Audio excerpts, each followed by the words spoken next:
we are close to $4 trillion.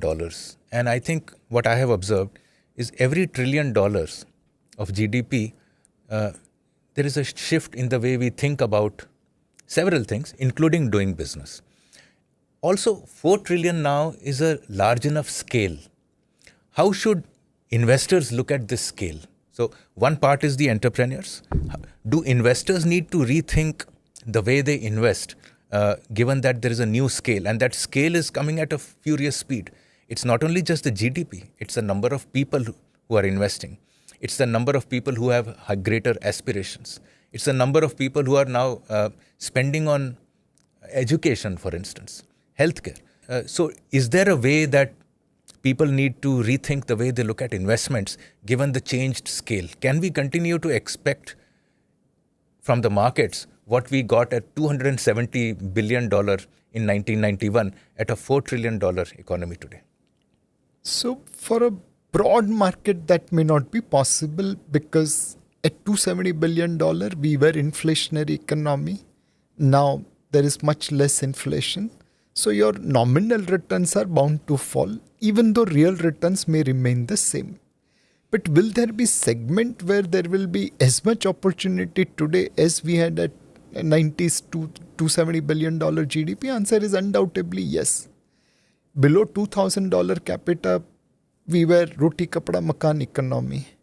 Above $2,000 per capita GDP, education, healthcare, travel, tourism, entertainment, they will all start taking larger part of our spending.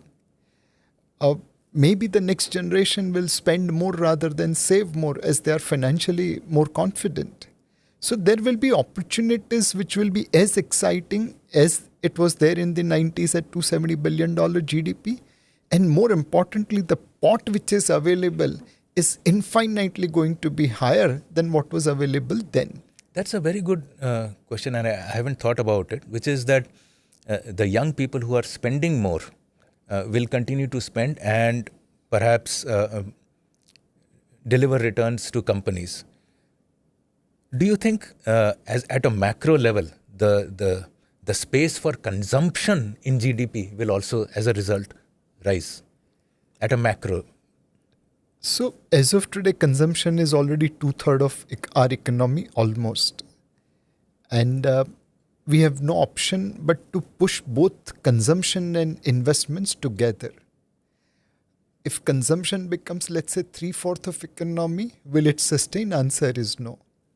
If investment becomes, let's say, 1/2 of GDP, that's not fair, because we have aspirational population. We are a democratic country, not an autocratic country. Suppressing consumption to that extent will have its own consequences.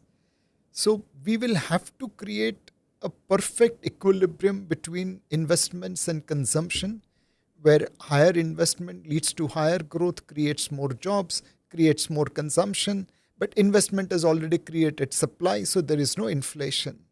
It's a very, very fine balance which we will have to achieve. So you mentioned that new sectors will come up.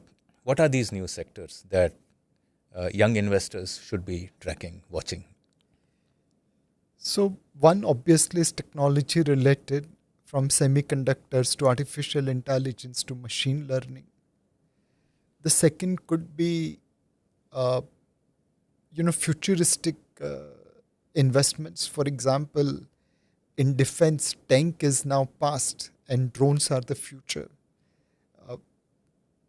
Let me just say, for the sake of saying, aircraft may be the past and the missiles may be the future.